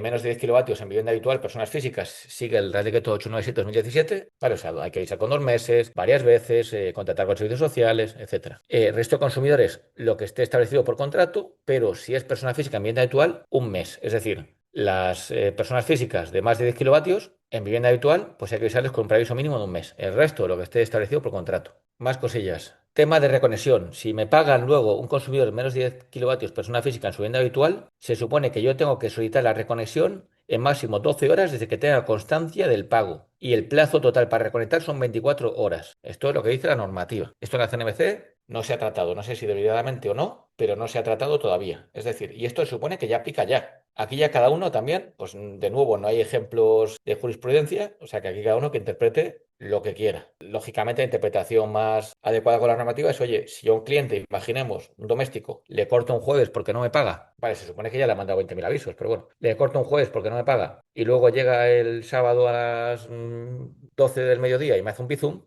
y me entero al momento, pues, o sea, el Bizum me llega al momento, perdón, me llega al momento al banco, pues supone que tenía 12 horas para reconectarle. ¿Qué se puede hacer ahí? Pues primero, se habla de que se den distintos medios de pago al cliente. Oye, medios de pago que son adecuados y son habituales, pues domiciliar, transferencia ordinaria y pago por ventanilla. Esos, ahí el dinero llega cuando esté abierto el banco, ¿vale? Si otros medios de pago, TPV, transferencia inmediata, que también son habituales, Bizum, PayPal, pago en cajero, eso me puede llegar en cualquier momento, con lo cual, pues hay cada uno que decida si, oye, si interpreta la norma en el sentido más restrictivo y quiere intentar restringir los medios de pago, con lo cual, con cuidado, con precaución, es decir, oye, ojito, con restringir cosas a los consumidores, pero bueno, una posible interpretación es decir, mira, pues yo domicilio y permito transferencias ordinarias, lo que se salga de ahí, pues intento llevarlo al siguiente día laborable y ya pedir la reconexión el siguiente día laborable. ¿Vale? Pues se me obliga a tener esto en un sistema o automatizado en el banco, que se puede hacer, o tener un personal 24 horas, 24/7, revisando el banco cada cierto tiempo para ver si ha llegado un pago y mandar la reconexión al distribuidor, que yo ni siquiera tengo claro que los distribuidores están preparados para reconectar en días no laborables. De hecho, creo que hay unas distribuidoras que ahora, a día de hoy lo hacen y otras que no lo hacen. El resto de consumidores, máximo 24 horas de solicitud del comercializador. Los gastos por desconexión y reconexión los asume el distribuidor. Si es corte por impago, se pasa al consumidor y si no os paga el comercializador, si lo ha hecho mal. Y nada, los esenciales, pues imposibilidad de corte, esto no es nuevo. Y los anticipos de capacidad de conexión, esto que había habido una pregunta, pues ya sabéis que ahora se supone que cuando pida como demanda capacidad de acceso, pues voy a tener que hacer como unos anticipos, pagar un dinero a no sé si a los distribuidores, creo que son. Y luego voy a tener unos descuentos en la factura de peajes y cargos. Pues nada, aquí se está hablando de que haya en los F1 que te llegue un concepto repercutible con ese descuento. Pues simplemente pues te llegaría en el F1 ese concepto y tú lo aplicarías en la factura que emitas al cliente. Sigo un poco más, ¿vale? Comercializadoras, obligados a adquirir energía a un plazo máximo de 6 meses desde que empieza la actividad. Antes eran 12. Y no parar esa compra en un periodo superior a 6 meses. Si no se depositan garantías ante el operador del sistema, que serán tanto las que ya hay que depositar ahora, las adicionales y las básicas, como las nuevas que se crearán, que indicamos más abajo, que ya veremos cuándo se crean, pero esperemos que tarde mucho, se te van a bloquear el switching. Es decir, Red Eléctrica va a informar a la distribuidora de que no tienes suficientes garantías y a partir del día siguiente, si haces un cambio comercializador, va a ser rechazado, ¿vale? Hasta que repongas las garantías en Red Eléctrica, en MEF. Ahora, pues se supone que todo el tema de negociación de traspasos se va a seguir más, van a haber vinculaciones de administradores y tal, o sea, va a ser más exigente todo el tema de inhabilitaciones. Y si hacemos operaciones de venta de cartera, venta a tercera comercial y tal, hay que avisar con 2 meses de antelación a la CNMC. La web es obligatoria para comercializar los datos que veis ahí. Y esto sí que es nuevo. Se supone que se van a exigir garantías para las comercializadoras por el valor de los peajes y cargos que están pagando. No se sabe todavía qué cantidad. En gas se piden 2 meses. Pues haceros una idea del dinero que es eso. Es lo que pagas de peajes y cargos de potencia de energía más IVA. O sea, es una pasta. Si son 2 meses, pues oye, te van a pedir por esto más que por OMI y por red eléctrica juntos. O sea que bueno, a ver en qué queda esto. De momento se dice que va a existir, pero tiene que desarrollarse. Ya veremos los criterios. En teoría lo podrás poner ante el operador del sistema, no, o sea, se pondrá ante el operador del sistema, que sea quien coordine esto, y pues me imagino que se pueda poner en seguro de caución, etcétera. ¿Cómo puedes evitarlo? Pues oye, pues pasar a los consumidores a peaje directo, pero bueno, eso pues tiene otras implicaciones. Depósito de garantía, pues los que existían ahora a nivel de CUPS, que algunas distribuidoras no lo estaban pidiendo ya, pues se tiene que devolver a los consumidores. En teoría lo devuelven las distribuidoras, pero si no tienen los datos del consumidor para devolver, te devolverían a ti y tú se tenías que devolver al consumidor, ¿vale? Con un F1, que lo que veis aquí. Modificaciones temporales de potencia. Esto nunca surtirá efectos antes de 6 meses de la entrada en vigor del Real Decreto 8826. Es decir, esto hasta el 12 de agosto, como pronto, no será aplicable. Vale, y luego además la CNMC tiene que establecer cómo se va a facturar esto, con lo cual hasta que la CNMC no lo establezca, tampoco aplicará. Mientras tanto, seguimos con solo un cambio de potencia al año, salvo explotaciones agrarias y regantes, y todo el tema de flexibilización de contratos que ha salido en el Real Decreto Ley 7/2026, que ya sabéis que ya se hizo también con la guerra de Ucrania, y se supone que habrá en las modificaciones temporales, pues un consumidor podrá pedir una potencia extra o incluso quitar potencia de forma temporal por trimestres, por meses, por días o por horas. Y supongo que según cuando el horizonte, cuanto más corto sea, más caro será. Y nada, esto es lo que veis ahí. Vale, y no puedo dar mucha más información porque todavía no se ha establecido cómo la CNMC va a facturar. Contratos eventuales, pues hay ciertas problemáticas porque el Real Decreto se supone que determina que los contratos eventuales tienen que tener una duración de menos de un año y había contratos de obras que duraban más de un año. Entonces hay cierta polémica también que se está tratando en la CNMC a ver cómo se puede resolver eso. Y también todo el tema de eventuales medidos y a tanto alzado, pues que la comercializadora lo pida de una forma y que luego a lo mejor la distribuidora pues decida activarlo como otra para no tener que rechazarlo. Es decir, que si tú pides un contrato eventual pues a medido y luego resulta que es que no se puede hacer, que tiene que ser a tanto alzado, pues la distribuidora antes te rechazaba y te obligaba a pedir de otra forma. Pues ahora, como a veces estos contratos son urgentes, pues que no se rechace, directamente la distribuidora lo adapte a la otra modalidad. Agravio independiente, ¿qué se está hablando? Pues esto ya da para otro tema. Pues es una nueva figura que va a existir. Ha habido consulta de red eléctrica de procedimientos de operación y de OMIE de reglas de mercado. La de red eléctrica ya acabó e incluso ha publicado ya la propuesta final que ha enviado al Ministerio de la CNMC. Vale, y la de OMIE también acabó la consulta pública, pero todavía no ha publicado los resultados. Pues nada, esto supone que es una figura que existirá, vale, tendrá también sus procesos de switching, sus contratos con los consumidores, con menos, lógicamente, menos requisitos que una comercializadora, no para pedir cote por impago, por ejemplo. Vale, también tendrá que poner garantías con red eléctrica y en su caso economía, si hace compras. Una nueva figura que los consumidores podrán tener sin que la comercializadora pueda establecer restricciones ni penalizaciones y que incluso a lo mejor ni se da cuenta que existe, y ese agregador independiente podrá jugar con la flexibilidad de demanda del consumidor, por decirle, mira, pues aquí deja de consumir, aquí consume más, y según esa flexibilidad con la que juegue, irá a mercados para hacer esos ajustes, jugará con la energía que previamente el comercializador ha comprado, en el sentido de comprar más o vender la que ha comprado, tendrá que enviar previsiones de lo que ha hecho a Red Eléctrica usará esas previsiones para ajustar la compra de las comercializadoras respectivas, esa liquidación económica se hará intermediada por los operadores de mercado y sistema, con lo cual se supone que el impacto para el comerciante ya veremos cuál es, si se liquida esto a precio de mercado diario o a otra cosa, se habla de un 90%, esperemos que no. Y nada, básicamente es esto, o sea, habrá momentos en los cuales habrá un tercero que utilizará la energía de los consumidores que están comercializados por ti para aumentar esa energía o reducirla y haga lo que haga, pues a ti se te liquidará, recibirás pues un pago o un cobro por esa energía de cara a que luego pues factures adecuadamente al consumidor y el agregador pues facturará por esos servicios, pues por la rentabilidad que haya obtenido con ese juego de energía, pues una cantidad al consumidor. Aquí hay más información por si queréis profundizar. Aquí nada, más información de todo el tema de agregador independiente, de qué se diferencia y qué se parece a los comercializadores. No voy a parar. También tendrán su switching con distribuidores, como hemos dicho, un documento de resumen también inicial, un proceso de cambio específico. También tendrá su modelo de contrato de agregación con sus campos específicos. Y vamos al servicio de atención a clientela. Esto es, bueno, primero viene el Real Decreto 68 y hay ciertos aspectos. ¿Cuáles son relevantes? En teoría, la entidad de resolución alternativa de litigios es obligatoria. Antes no estaba claro que fuera obligatoria, ahora es obligatoria. De hecho, la CNMC, cuando hemos tramitado un alta de una comercializadora, nos ha obligado a indicarla. Lo habitual pues es que te metas en la Junta Arbitral Nacional, creo que es, ¿no? La Junta Nacional de Consumo, porque el ámbito de actuación de casi todas las comercializadoras suele ser al menos la península ibérica. Cuando haya una reclamación, queja, incidencia, hay que dar un número de referencia y en su caso mandar un justificante. Si por lo que sea se rechaza las pretensiones del cliente, hay que informar de la entidad de resolución alternativa de litigios. Se pueden crear una figura que se llama el defensor del cliente, que es un poco tontería, que no es la decreto 88 porque quiera profundizar, es un poco ridículo, pero bueno, se puede crear y hay unos indicadores ahí que se amplían de atención a la clientela de cara a los distribuidores. Nos metemos ahora en la ley 10/2025, que esta es muy relevante. Esta aplica a partir del 28 de diciembre del 26, en lo que tiene que ver con la atención a la clientela. Y se aplica a todas las empresas que presten servicios de suministro y distribución de electricidad en España, con independencia de su tamaño. Sí que para las más pequeñas, es decir, las que no superen 250 empleados, 50 millones de facturación o 43 millones de balance, pues se considera pequeña empresa a efectos del cumplimiento de esta ley y tienen algunas exclusiones, ¿vale? Pero básicamente lo más importante les aplica. Conceptos clave, que se considera clientela, que se considera consulta, incidencia y reclamación. Pues consulta es básicamente pedir información, reclamaciones, cualquier tipo de queja, ¿vale? Aunque le llamemos de otra forma, es una reclamación, y todo lo demás es una incidencia. Pues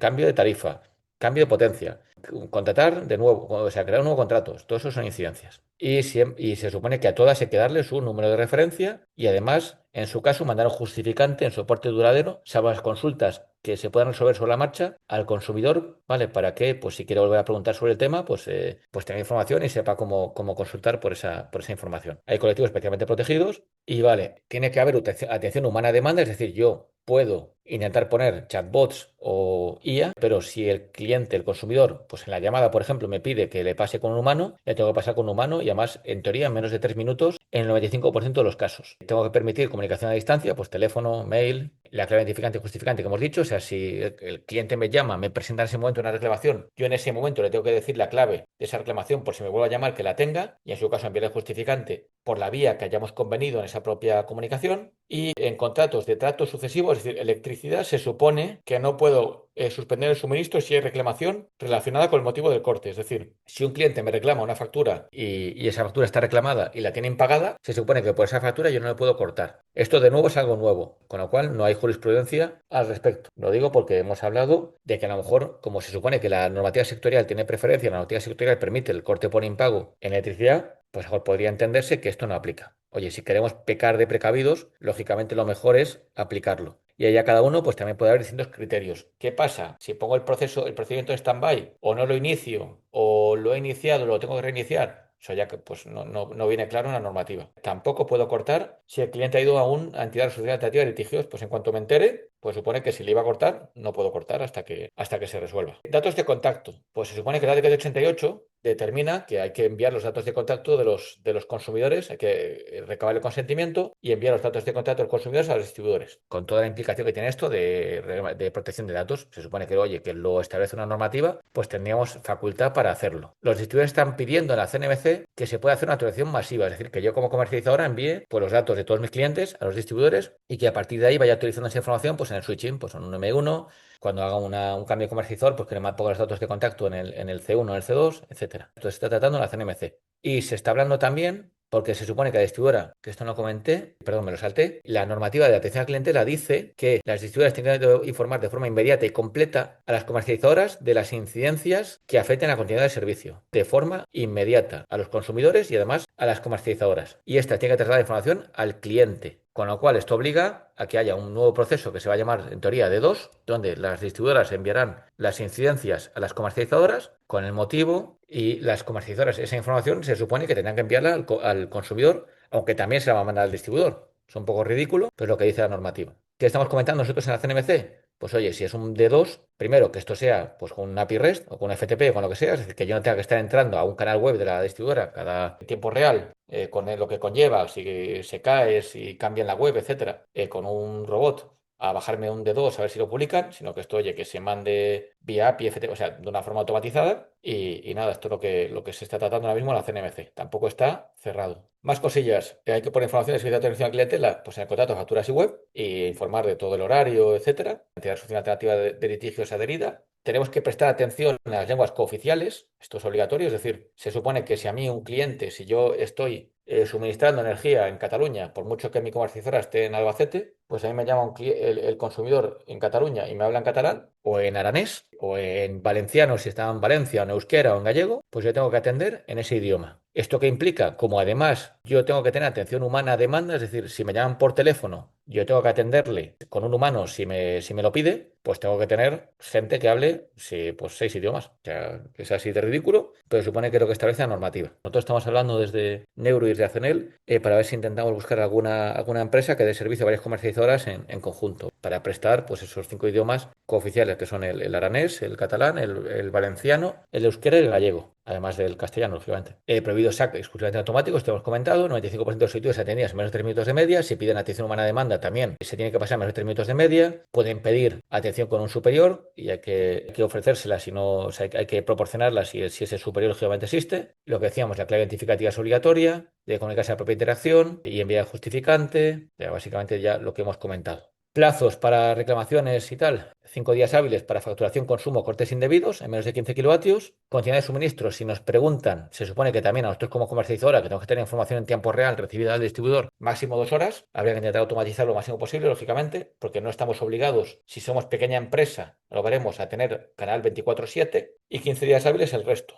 Otra exención de las comercializadoras pequeñitas, pues tener el SAC diferenciado de la parte comercial. No estamos obligados. Es decir, las únicas exclusiones que tenemos si somos comercializadoras pequeñas es que no tenemos obligación de tener canal 24/7 para incidencias de continuidad. Es decir, que si el consumidor me llama un domingo y me pregunta, oye, ¿qué pasa? Que se me ha ido la luz en mi edificio, pues no tengo por qué atenderle. Eso ya que llama el distribuidor. Aunque si, oye, si esto lo tengo procesado y le puede sacar un aviso en el canal, la oficina virtual, en lo que sea, pues siempre mejor que mejor. Y no tengo por qué diferenciar mi teléfono de atención a clientela del teléfono comercial. Y esto entra en vigor el 28 de diciembre. Otros cambios importantes, pues se supone que ahora, y esto aplicaría ya, desde ya, o sea, desde el 28 de diciembre del 25, tengo que avisar 15 días antes del vencimiento del plazo para comunicar la rescisión del contrato. Es decir, si yo tengo por contrato que se puede resolver el contrato a los 30 días antes de que venza, pues yo 45 días antes le tengo que mandar una comunicación al consumidor diciendo que, oye, te quedan 15 días para comunicarme que no quieres seguir. Si no me comunicas que no quieres seguir, pues seguirás y con estas consecuencias, ¿vale? Pues el precio se cambiará o lo que corresponda. Tiene que haber un sistema de evaluación del servicio de atención a clientela bienal para pequeñas empresas, anual para las grandes y además tiene que estar auditado para una empresa de auditoría certificada por el ENAC. Vale, esto de momento hemos ido buscando información y no encontramos nada al respecto, ¿vale? Seguiremos buscando. Y todo tiene que publicarse en la página web de la comercializadora. Y nada, acabamos muy rápido, lo siento. ¿Qué cambia el Fondo Nacional de Eficiencia? Ya sabéis que ahora estamos obligados a enviar una comunicación al Ministerio, al DAFNE, de las ventas del año anterior, y eso lo usa el Ministerio el año siguiente para calcular mi obligación de aportación al Fondo de Eficiencia económica, que podía justificar una parte con CAES, etcétera. ¿Vale? Esto, los CAES siguen existiendo, lógicamente, pero este esquema cambia. Ahora ya no tendré que enviar las ventas a DAFNE, sí que tendremos que pagar trimestralmente, pues al IDAE, según las ventas que tengamos en ese trimestre anterior. Es decir, pues el 30 de abril pagaré por las ventas en el trimestre anterior con el precio de la aportación al Fondo Nacional de Eficiencia que haya establecido el Ministerio. Pues ahora son 2,5, pues el año que viene serán, pues no sé, 3 con algo. Pues yo cuando llegue 30 de abril del 27 sabré que en el primer trimestre mis clientes les he facturado pues tanta energía, le aplicaré el 3 con algo y le pagaré eso al IDAE. Salvo que diga, mira, pues que voy a aportar con CAES un 90%, pues te voy a pagar un 10% de esa cantidad. 31 de julio, pues lo que llevo del primer semestre, 31 de octubre, vale, etcétera. Y además los consumidores directos pasarán a estar obligados a pagar Fondo Nacional de Eficiencia Energética, que eso ahora no sucedía y eso está determinando que muchos consumidores directos, sobre todo en gas, pues con mucha gente se hiciera consumidor directo en gas. Y hasta aquí. Perfecto. Empezamos por la última, que es de Fondo Nacional. Entendemos que no debemos reportar las ventas este año a Dafne. ¿Es así? Pues no hay que reportarlo. Eso es. Venga, empezamos por la más antigua. El artículo 8.4 dice que el consumidor puede acceder gratuitamente a la información de sus suministros. ¿Cómo se solicitará el acceso? Pues en teoría, o sea, pues eso ya cada uno, o sea, que puede hacer, pues eso dependerá de los procedimientos que tenga cada comercializadora. Se supone que él de alguna forma, eso no se define, pues él podrá contactarte, pues llegado el caso, por email, teléfono o por la vía que sea, y pedirte, mira, quiero disponer estos datos, y si los darás, pues puede ser una llamada, en un correo, o en lo que corresponda. O si tienes un canal, una oficina virtual para el cliente, pues ya le pondrás esa información a la oficina virtual. Sí, están ampliando la cuestión y que se refiere a acceso a SIPs. Acceso así, eso no me consta. El artículo 8.4. Ah, vale, pues todo tendrá que ver con la distribuidora con la CNMC. Vale, o sea, eso sería con la distribuidora con la CNMC. Y luego, con respecto a la oferta comercial que estamos obligados a enviar al cliente, hay que enviársela con qué días de antelación a la firma de contrato, qué contenido es obligatorio que aparezca en esta oferta. Dice, porque en el Real Decreto solo habla de que hay que poner la duración de los descuentos promocionales y los términos o precios sobre los que estos se aplican. La norma solo dice, esto viene en el 28.5. El comerciador debe remitir al consumidor antes de la formalización del contrato, no dice nada más, o sea, antes de que lo formalice, ¿vale? O sea, por ejemplo, hemos visto que incluso puede ser, oye, que tú, un consumidor, te está firmando en tu web, por ejemplo, un cambio de comercializador con tu contratación online, pues tú en ese proceso, antes del propio proceso de firma del contrato, tendrás que el consumidor tendrá que poder descargarse y tú certificar que se ha descargado este documento resumen. Pero puede ser incluso pues, en cuestión de segundos, es decir, unos pocos segundos antes de firmar, le darás esto. O en otros casos podrá ser mucho antes. Eso dependerá, ¿vale? Del canal de contratación. Documento resumen separado, de forma clara y sencilla. Condiciones contractuales principales, ¿vale? Cada uno que entienda lo que quiere como principales, ¿vale? Pues yo entiendo que será, pues oye, lo que sea determinante para el consumidor de cara a saber lo que va a pagar, ¿vale? Y además, si hay penalización, los datos de titular, CUPS y dirección y si puede perder el bono social. Bueno, entonces, de hecho, hicimos aquí una propuesta de un documento resumen, pues datos de la comercializadora, la tarifa de acceso, la duración del contrato, la potencia contratada, los datos del titular, el precio de, esto es un precio fijo, precio de potencia y de energía con impuestos y sin impuestos, lo que se hace con los conceptos regulados, si hay penalización y datos de contacto de la comercializadora. Pues entiendo que podría ser un documento resumen perfectamente válido. Vale, y dice, el Real Decreto ofrece la posibilidad de contratación a través de intermediario que hasta ahora no estaba muy claro que se pudiera hacer. Casi todos nuestros casos serían los agentes comerciales. ¿Qué documentación tendrían que aportar para la representación? Entendemos que el DNI del agente comercial y algún anexo de representación o algo más. Yo es que esa interpretación que se está haciendo yo no la comparto. O sea, yo no, yo entiendo que la norma siempre te dice que se puede contratar vía intermediarios, o sea, que puede haber intermediarios, pero no dice que el intermediario tiene por qué ser el apoderado, ¿no? O el representante del cliente a efectos de contratar. O sea, yo no entiendo que la norma llegue a ese punto, se meta ahí. Y si lo hace, o sea, si se considera que lo hace, pues lo deja totalmente abierto. Ahí cada uno, ¿sabes? Pues ya dependerá de cada uno ver qué información pide para justificar que hay un consentimiento. O sea, aquí lo que realmente aquí la cuestión es que tenga el consentimiento del consumidor. O sea, que oye, que haya un intermediario por el medio, bla, bla, tal. Muy bien, pero la comercializador que tiene que garantizar es que el consumidor ha dado su consentimiento. Y eso es lo crítico. Y hay cada uno que, oye, que lo garantice como buenamente pueda, según también sus procedimientos y sus criterios y lo que se quiera gastar en todo este proceso.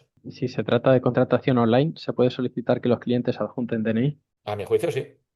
Bueno, siguiente pregunta. Si firmo un contrato de precio fijo con una 2.0, dice persona fija, persona física, será de 15 meses, ¿puedo penalizar los 15 meses o No, solo los primeros 12? son los primeros 12. Si son 3.0 TD, ¿se podría ir después de la primera prórroga sin penalización? No, si es 3.0 TD, le puedo poner lo que me dé la gana. Precio fijo, indexado, hombre, en teoría, sí que creo que se especifica que yo tengo eso creo que venía, perdonad, vale, tengo que justificar, o sea, tiene que ser algo. Hombre, si es empresa, queda más abierto a lo que establezca por contrato, pero bueno, esto venía, el 5% dice cuando cause daños al comercializador. El 5%, o sea, se supone que ahí, si no, por lo que sea, no se me causa daño, yo no tendría por qué penalizar. Y luego dice, en el resto de casos, entre empresas, yo entiendo que hay más libertad, lo que quería decir, libertad de actuación. Pero oye, siempre luego, pues aquí me puedo buscar las cosquillas si pongo una penalización demasiado elevada, decir, mira, pues oye, justifica de cara ante un juez que te ha causado ese perjuicio económico tan grande. Pero bueno, en teoría, entre empresas se puede poner un poquito lo que dé la gana. Si otra cosa es, oye, pues en la medida posible sería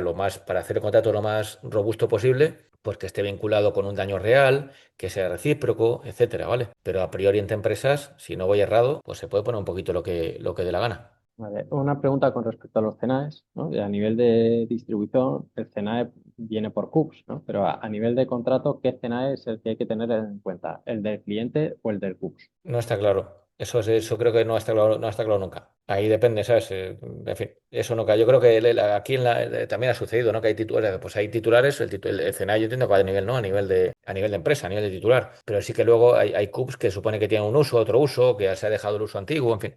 Para mí lo mejor es hacerlo a nivel específico de cada CUPS. Eso entiendo que es lo más pequeño, lo más versátil. Sobre el tema de los plazos, si se contrata a una fecha concreta, es decir, firma hoy, pero quiere que se active el contrato, por ejemplo, el 1 de enero del 27, ¿cómo se supone que se debe gestionar? Ahí ahora mismo el switching, los distribuidores solo te permiten mandar la solicitud con 30 días, con lo cual lo tienes que dejar en stand-by hasta que queden 30 días para el 1 de enero del 27, el switching. Vale. ¿Qué se entiende como actuación en campo compleja? Eso no sé si eso justo también ha salido comentado en la CNMC. No, no queda claro, ¿vale? Queda como abierto. De hecho, en la documentación de la CNMC, las distribuidoras proponían, no sé si fue Endesa, no recuerdo quién fue, proponía que se considera compleja y no compleja, ¿vale? Ha quedado un poco ahí en el limbo. Eso sí, si es compleja, hay que justificarlo ante la CNMC. Pero, o sea, básicamente, una distribuidora si considera que es una actuación compleja y que eso implica que el plazo haya que demorarlo 5 días hábiles más, lo tendrá que justificar ante la CNMC. Así que ya la distribuidora se cuidará de garantizar que verdaderamente eso es complejo o no. O sea, no viene definido, pero hay que justificarlo ante la CNMC. Se pide que en el contrato se indiquen los plazos y tiempos de resolución de incidencias. Es necesario poner los días en concreto y de manera expresa para cada tipo de reclamación o con hacer referencia a Real Decreto y ley que lo regula es suficiente. No sé a qué se refieren, ¿vale? Si me lo quieren mandar o decirme el artículo concreto de la norma y si no, que lo manden a info@neoenergia.com. La siguiente, bueno, es larga el texto. En el caso de clientes públicos es muy complicado obtener las referencias catastrales.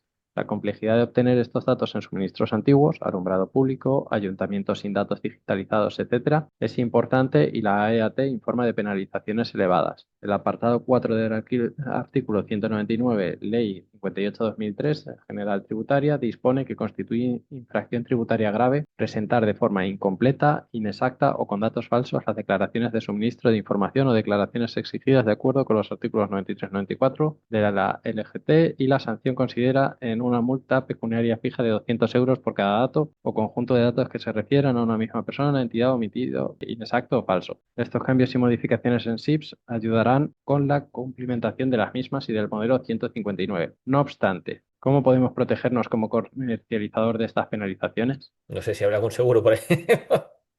Un seguro que puedas firmar, pero que yo sepa no te puedes proteger. Pues pedir el dato. Yo entiendo que pedir el dato al cliente y oye, si el cliente te ha dado el dato y está mal, justificar que ha sido que te ha dado el cliente. Pero vamos, yo no sé si alguna vez veremos alguna sanción sobre esto, porque me parece a mí un poco ridículo. Pero vamos, yo no creo que el tema de referencias catastrales vaya a mejorar, porque en el SIPS va a estar, pero a ti no te van a dar. Lo vas a poder pedir con un P0, pero muchas distribuidoras no tienen las referencias catastrales y luego hay muchos casos que no ni tienen, o son erróneas, o viene a nivel o son incompletas. Entonces yo creo que es un caso perdido, ¿vale? Salvo que cambie la regulación por parte de Hacienda, yo el caso lo veo complicado. Seguimos. Tuvimos un caso en el que la distribuidora empezó a enviar los F1 sin consumo y sin lectura, o sea, 0 kilovatios, en lugar de realizar estimadas. Cuando llegó la real era consumo y sentimos que debíamos realizar un fraccionamiento de pago, pero a nivel riesgos era imprudente. Se trata de una empresa, consumo cero en estimada. ¿Se considera correcto o un error? Hay muchas distribuidoras que en teoría, no sé si era sobre todo Iberdrola, no sé si hay alguna más, que cuando no pueden acceder a la lectura, por mucho, aunque pudieran estimar, deciden no estimar y facturan cero. A mi juicio es, oye, si no han podido acceder al contador por causas ajenas a la distribuidora, pues para mí es perfectamente comprensible que se facture alguna estimada o un cero y vosotros facturéis lo que sea la distribuidora y luego cuando llegue el consumo más alto, como lo que hicisteis fue una facturación debida, a mi juicio no hay que por qué prorratear. Yo ahí tengo dudas, ¿vale? Yo creo que con la normativa anterior sí que en principio se debería o se entendía que se debía prorratear. Con la nueva, oye, tú has facturado a cantidades inferiores a la debida. Bueno, yo he facturado lo debido porque no se podía acceder. O sea, yo ahí creo que el tema es más polémico, ¿vale? O sea, yo he facturado lo debido. Era lo que tenía porque no se podía hacer al contador por causas ajenas a la distribuidora y por causas ajenas a mí. Tú pudiste dar una lectura porque se te puso un aviso, o es lo que va a pasar ahora. Se te puso un aviso de lectura y no la diste, yo te he facturado lo debido. Ahora viene un consumo extra, pues te lo facturaré, pero no tendré por qué prorratearlo. Para mí tiene que ir por ahí la lógica de la comercializadora. Otra cosa es que luego la lógica del cliente vaya en sentido contrario y te quiera buscar las cosquillas. Vale, pero para mí la lógica debe ir por ahí. Vale. Siguiente pregunta es si se puede penalizar a un doméstico con tarifa de acceso 2.0 TD con precio fijo. Sí, el primer año con el 5%. Vale. ¿Y es posible realizar ofertas comerciales para suministros con validez menor a 12 meses con esta nueva normativa? y su incumplimiento se penalizará si es fijo y doméstico, Pues si es fijo y doméstico, puedes penalizarlo, sí, perdón, sí, sí, sí. aunque sea de menos de 12 meses. Sí, en teoría, bájate, en teoría 2-0 puedes firmar 6 meses. Y si se va a los 6 meses, o sea, si se va al mes uno, le penalizas con 5. Y preguntan, entendemos que la ley de, bueno, atención al clientela aplica solo a comercializadoras que suministran a consumidores domésticos y no a consumidores industriales y grandes consumidores. ¿Es esto correcto? Eso lo hemos hablado con varios abogados y tenemos dudas, ¿vale? Porque al final, quien te consulta o quien te contacta, al final es una persona física, ¿no?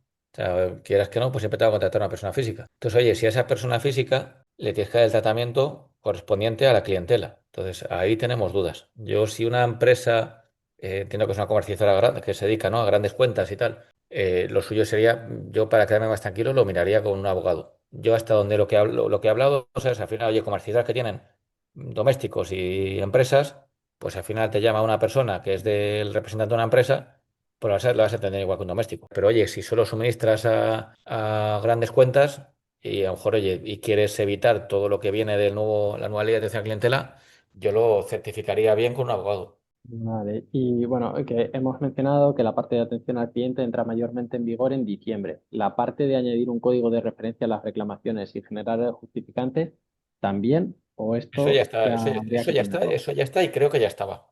Eso ya venía la ley del sector eléctrico.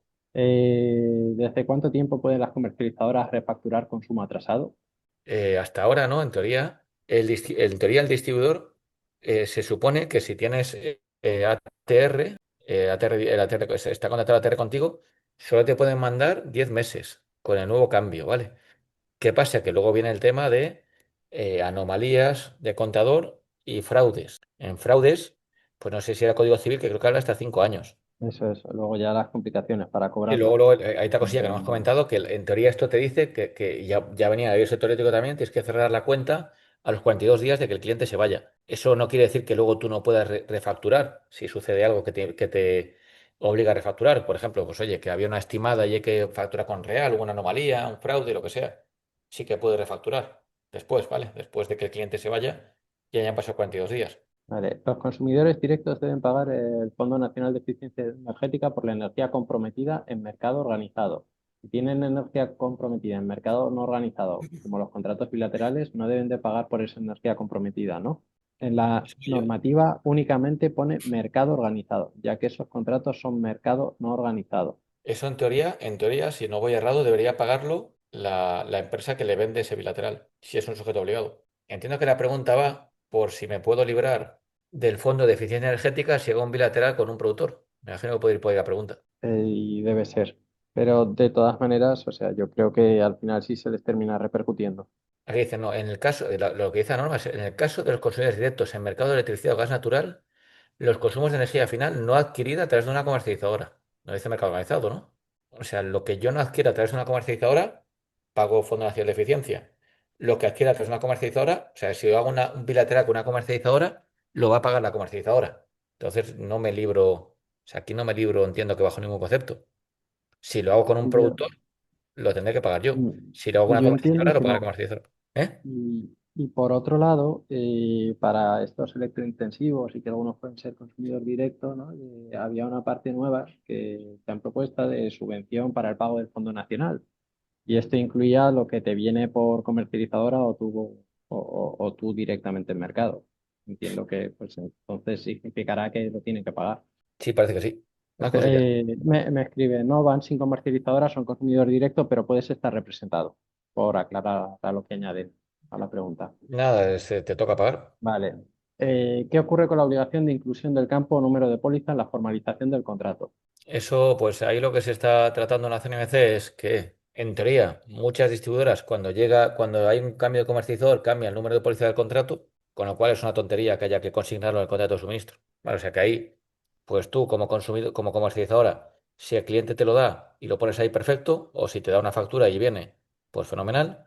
Si no, pues oye, que es un poco ridículo tener que poner en el contrato si luego va a cambiar. Con lo cual, que no. Lo que se está hablando en la CNMC es de no ponerlo. Pero bueno, con cariño, lo que se puede hacer en la CNMC está muy bien, pero este Real Decreto es del Ministerio.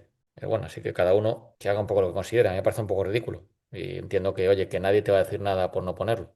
más teniendo en cuenta que los distribuidores dicen que cuando hay un switching se cambia. Yo creo que algunos distribuidores no lo cambian, pero bueno, los distribuidores han dicho eso.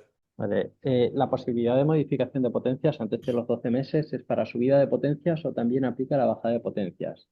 Es decir, en caso de bajadas que no afecten a PSI, se pueden hacer más modificaciones antes de los 12 meses. Eso, bueno, lo de los 12 meses es para todos los consumidores. Luego los agrarios y regantes pueden cambiar dos veces, ¿no? Si no recuerdo mal. O sea, subir, o sea, bajar, subir, bajar, subir, bajar, lo que sea, en 12 meses. Luego está la flexibilización de contratos del Real Decreto Ley 7/2026, que es parecida a la que ya había en su momento.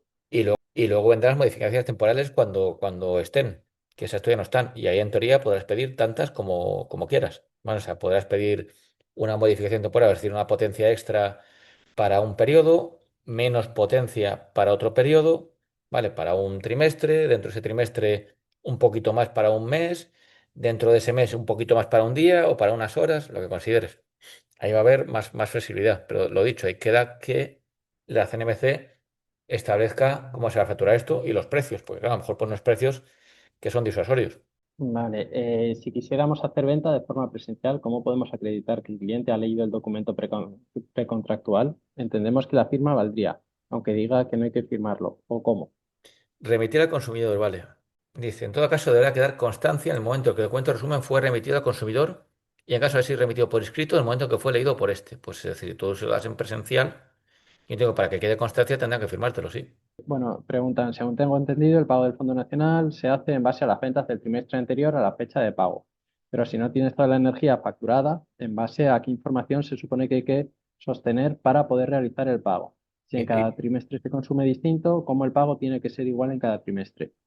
irá regularizando cada, ¿sabes? Pues el primer, en 30 de abril mandarás lo que tengas del primer trimestre, 31 de junio lo que 30 de junio, perdón, 31 de julio lo que tengas del primer semestre, irás como pagando la diferencia incremental.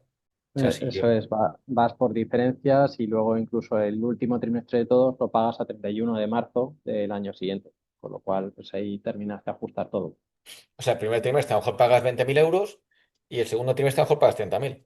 Sí, y no solo eso, sino si lo mezclas con CAES, pues quizás se está pagando de menos y luego no tienes los CAES y tienes que meter más aportación económica por todo lo que no has cubierto liquidando CAES al final.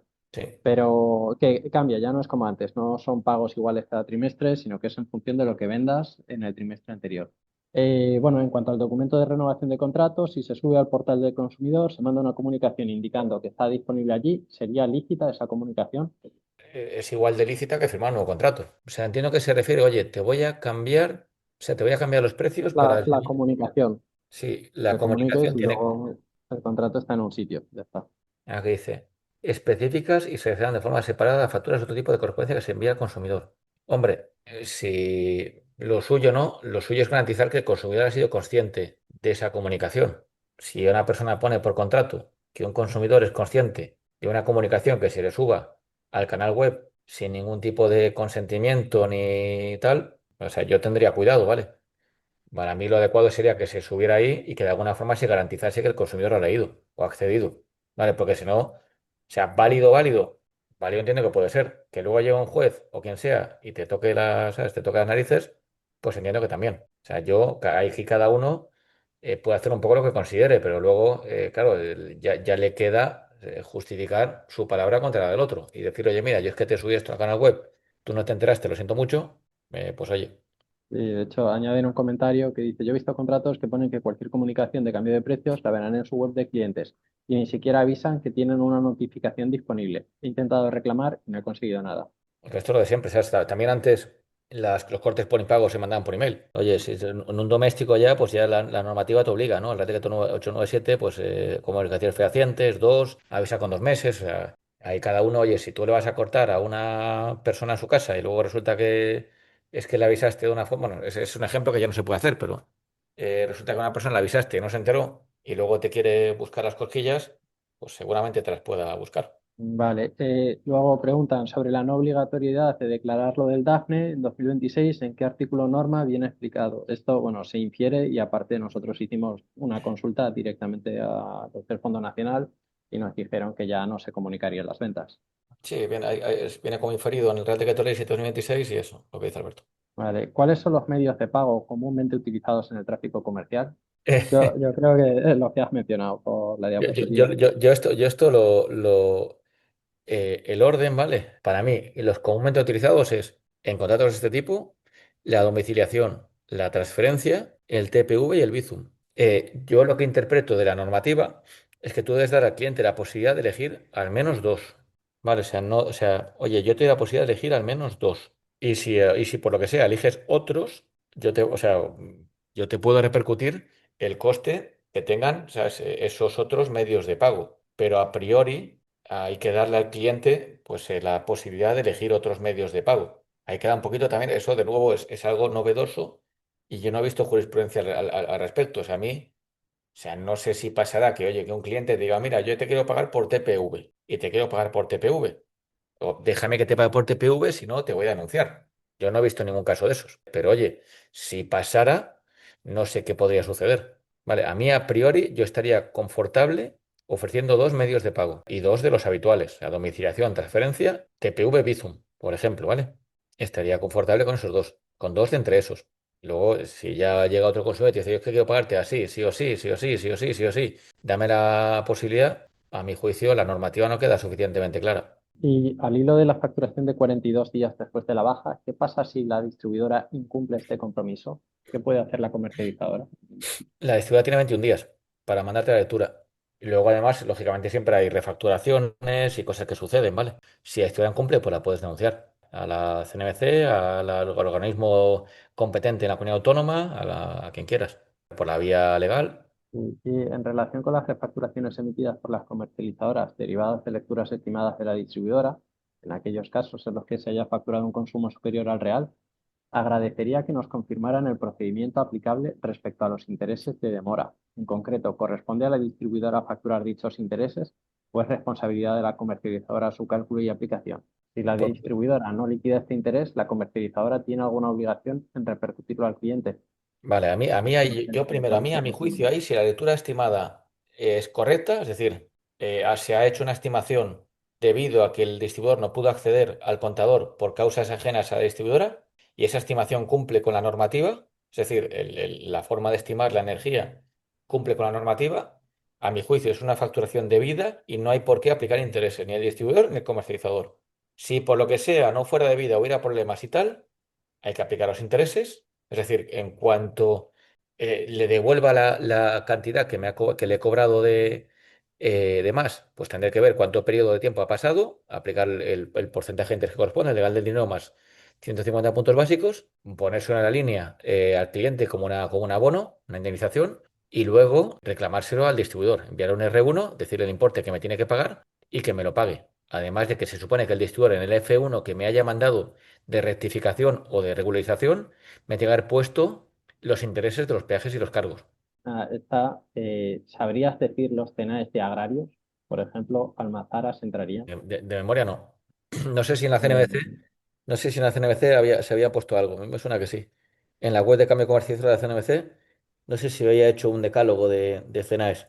Puede ser, ¿eh? Si se quiere buscar ahí o si quieres nos mandas un correíto y lo intentamos buscar ahí en la web de la CNBC. Creo que en esto en su momento, perdona, se lavó un poco las manos y dejó el tema a que se peleasen distribuidores y comercializadores. O sea, que cada uno interpretase la norma en el sentido que consideraba y nada, que se peleasen entre ellos. De cara al pago del Fondo Nacional del año 2027, si se canjean pagos con CAES, los CAES también tienen que entrar trimestralmente o en la última liquidación. Esa la puedes poner tú. Bueno, pues el tema de los CAES no cambia en absoluto.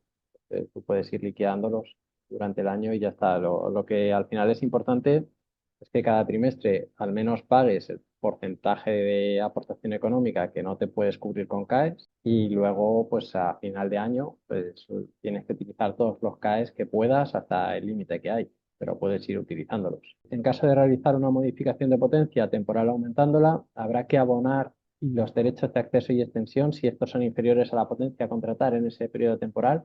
Es decir, si en un mes se quiere subir la potencia a 20 kilovatios y los derechos están en 17 kilovatios, se tendrán que abonar esos 37,07 euros kilovatio, que son 19,7 por derechos de Aquí acceso dice, y el dice, resto por dice, extensión. deben solicitarse con mínimo 5 días hábiles de antelación, respetando el límite de derechos de extensión del CUPS y pagando en su caso los costes de extensión.